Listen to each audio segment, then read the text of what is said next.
Jay-Z just spoke out about Drake following that explosive Iceman album drop, and what he said exposed the Sixth God in a way that no single rap bar, no matter how sharp, ever could. On May 15th, 2026, Drake changed the entire conversation in hip-hop by surprise releasing 3 full albums at once: Iceman, Habibti, and Maid of Honor.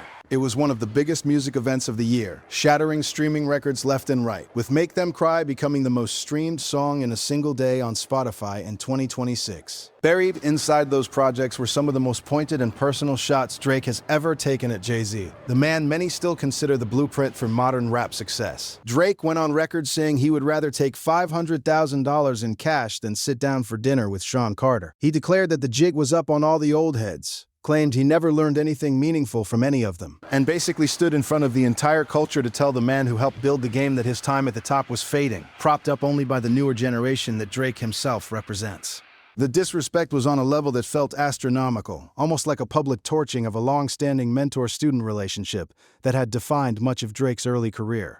But Jay-Z, true to form, did not respond with a diss track, a Twitter rant, or even a clever subliminal. Instead, he clapped back with cold, calculated, billionaire-level facts and institutional power moves that hit far harder than anything Drake laid on wax. This is not just another rap beef playing out on social media and streaming platforms. This is a full generational power struggle for the soul and direction of hip-hop itself. On one side stands Jay-Z, operating like a king who has already secured his throne for decades through consistent excellence, business mastery, and cultural dominance. On the other is Drake, the commercially unstoppable superstar who appears to have bitten the hand that once fed him, or at least the hand he believed was supposed to protect and elevate him forever. The contrast could not be more stark, and the culture is watching every single move unfold in real time. To truly understand how we arrived at this moment, we need to travel all the way back to 2009, long before the Kendrick beef, long before the Super Bowl controversies, and long before Iceman ever existed.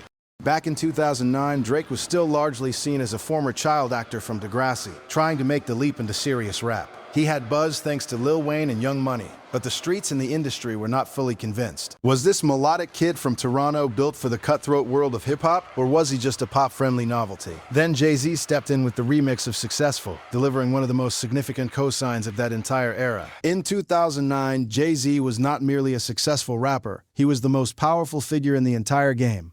A living legend who had already transcended music into business and culture. That feature was equivalent to the Pope publicly blessing a rising cardinal in front of the whole congregation. It gave Drake instant credibility that money alone could not buy. Jay did not stop there. He brought Drake onto the Blueprint 3 on the track off that, giving the young Canadian a prominent seat at the most exclusive table in hip-hop. When Drake released his debut album Thank Me Later in 2010, Jay appeared again on Light Up and delivered bars that now feel eerily prophetic. 16 years later, he warned Drake about the coming silly rap feuds, the distractions disguised as favors, and the traitors who would approach in the form of the Barzini meeting from The Godfather. Jay was essentially telling the young artist to watch his back, to stay focused, and to recognize betrayal when it came wearing friendly clothes. Drake took the wisdom, smiled, pocketed the feature, and spent the next decade and a half chasing even deeper validation from the very man who had already given it to him, freely and publicly. This early foundation is crucial because Drake's shots on Iceman did not come from nowhere. They emerged from a deep well of perceived abandonment and emotional pain. Drake seems to feel that the father figure of the culture turned his back at the most critical moment, especially during the brutal 2024 war with Kendrick Lamar. That pain is real for many fans who watched Drake absorb hit after hit. Yet Jay-Z's response, through his previous interviews and continued silence, reveals that what Drake interpreted as betrayal was actually something far more clinical: pure business, perspective, and the natural distance that exists between a billionaire institution builder and any single artist, no matter how successful. Fast forward to 2024 and the full-scale nuclear warfare between Drake and Kendrick. Diss tracks flew back and forth for weeks. When the smoke finally cleared, Kendrick Lamar stood atop the culture. Not Like Us became a generational anthem, dominated the Billboard charts, won major awards, and served as the centerpiece of Kendrick's 2025 Super Bowl halftime performance. Watched by tens of millions worldwide, LeBron James, once a visible Drake supporter, was seen courtside dancing and celebrating with the winning side. This moment represented a massive cultural shift, and it set the stage for everything that followed between Drake and Jay-Z. Because who ultimately helps shape NFL entertainment strategy through Roc Nation? Jay-Z. Almost immediately, conspiracy theories exploded across the internet. Drake's camp and large segments of fans accused Jay of deliberately choosing Kendrick to humiliate Drake on the biggest stage possible. They painted a picture of Roc Nation orchestrating a conspiracy against the sixth god. The internet, always hungry for a villain narrative, ran with it even when concrete evidence remained thin. But the real turning point came when Jay-Z sat down for a rare GQ interview while promoting his Reasonable Doubt and Blueprint anniversary shows at Yankee Stadium. In that conversation, Jay addressed the Drake-Kendrick beef in ways that felt measured on the surface but cut deep underneath. He acknowledged loving the excitement and musical sparring that comes from rap battles, but he openly worried about the excessive negativity that now accompanies them in the social media age. He specifically noted that the conflict had gone too far, with personal attacks on character, family, and even children entering the fray. While it sounded like diplomatic elder statesman commentary, many read between the lines and noticed Jay did not rush to defend Drake aggressively. He did not call out Kendrick for crossing lines. He gave Kendrick the Super Bowl platform anyway. When pressed on conspiracy claims, Jay simply laughed and delivered the quote that still echoes, "I'm Jay-Z. All due respect to him, I'm Hove." He made the entire idea of him conspiring against a Toronto rapper sound beneath his dignity as a man who had survived Nas, Pusha T, Dame Dash, label wars, street credibility questions, and 3 decades of industry pressure. That laugh, that calm dismissal was the first real shot. Drake heard it loud and clear and channeled the frustration into the studio. On Iceman, the disses came fast and targeted. On Janice STU Few, he rapped about how the OGs got big off his name and declared the jig was up, directly flipping Jay-Z's own street hustler nickname against him. On Whisper My Name, he delivered the unforgettable line choosing $500,000 over dinner with Jay, claiming he could never learn anything meaningful from the old guard. This was particularly stinging because Jay had opened Drake's own debut album with Wisdom and a Blessing. On Make Them Pay, Drake separated himself from rappers who still run to Hove for second opinions, positioning himself as the one who stood 10 toes down without needing the throne's approval. Throughout the project, Drake also showed vulnerability, admitting pieces of himself died back in 2024 during the Kendrick War. He painted a picture of genuine emotional damage and pointed toward the ecosystem, including Jay's decisions, as partly responsible for his pain. These were not just competitive bars. They felt like a public grieving process mixed with betrayal-fueled rebellion.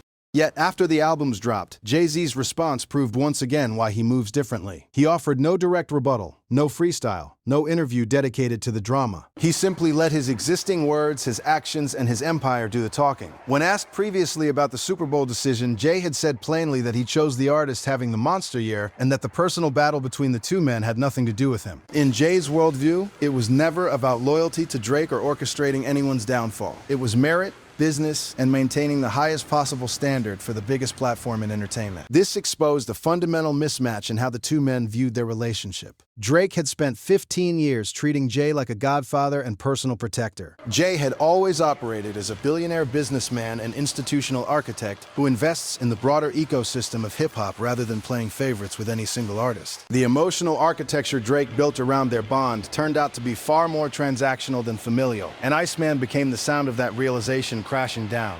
This tension has deeper roots than many realize. Go back even further to Drake's early track Successful, where he rapped about feeling like the throne is for the taking. Some observers flagged that as subtle ambition aimed at Jay even then. Drake's camp denied it at the time, but in light of Iceman, the pattern of quiet ambition becomes clearer. He has always wanted the throne. He just waited until the right moment, after significant pain, to voice it openly. Hip-hop has always had these generational clashes. Think of Jay's own battle with Nas, where personal shots eventually gave way to mutual respect and growth. Or how previous generations questioned Jay's move into business. Drake revolutionized streaming, global appeal, melodic rap, and consistent output volume. He is the most played artist in Spotify history for good reason. His model is different from Jay's street mythology, lyrical mastery, and boardroom dominance, but both paths produced undeniable greatness. The friction arises when the culture begins separating raw commercial numbers from deeper legacy metrics like battle credibility, institutional power, and timeless resonance. Iceman captures Drake grappling with that separation in real time, especially after Kendrick received what many saw as the ultimate cultural coronation. Psychologically, the 2024 loss appears to have cracked something in Drake. Instead of sitting with the pain of being outmaneuvered creatively and culturally, it became easier to assign blame to gatekeepers, old heads, and perceived conspiracies. Jay's calm, almost amused dismissal in interviews only intensified that narrative in Drake's mind. Yet the very act of dedicating multiple tracks across 3 albums to someone who barely engaged reveals the opposite of true independence. Real power, as Jay has demonstrated for decades, often looks like strategic silence. While Drake floods the market with music and records, Jay headlines Yankee Stadium celebrating Reasonable Doubt and Blueprint anniversaries, reminding everyone of a catalog that spans generations and requires no defense. The contrast is powerful. One man is still fighting to prove his place. The other is simply living it. Fan reactions have been split but passionate. Drake supporters praise the vulnerability and the courage to speak truth to power, arguing that industry gatekeeping is real and that newer artists deserve to challenge the old guard without being labeled bitter. Jay fans see Iceman as a public tantrum from an artist still emotionally tethered to the approval he claims not to need. Neutral observers point out that this moment reflects larger shifts in hip-hop, the rise of streaming metrics versus traditional gatekeeping, the toxicity of modern beefs involving family and personal trauma, and the question of what true legacy looks like in 2026. Social media has been flooded with breakdowns, memes, and debates. Some call Drake's approach brave and necessary. Others say Jay's ice-cold silence makes the Toronto star appear even smaller by comparison. The conversation keeps circling back to Drake's emotional state despite his massive commercial success. Numbers are undeniable, yet the narrative refuses to crown him the undisputed king in the way many once predicted. Looking ahead, the situation remains fluid. Iceman dropped only days ago, and the first wave of analysis is still unfolding. Jay-Z has never been impulsive. His entire career has been defined by calculated moves and patience. Will he eventually respond with a verse on a future project? Another pointed interview comment? Or will he simply continue letting his empire, his sold-out stadium shows, and his 30-year catalog speak louder than any bar could? Drake, meanwhile, continues riding a wave of streaming dominance. But the deeper questions about his place in the culture persist. This is bigger than 2 wealthy men exchanging shots. It is about the architecture of hip-hop greatness itself, who defines it, who inherits it, and whether commercial dominance can ever fully replace the respect earned through lyrical warfare, business empire building, and institutional longevity.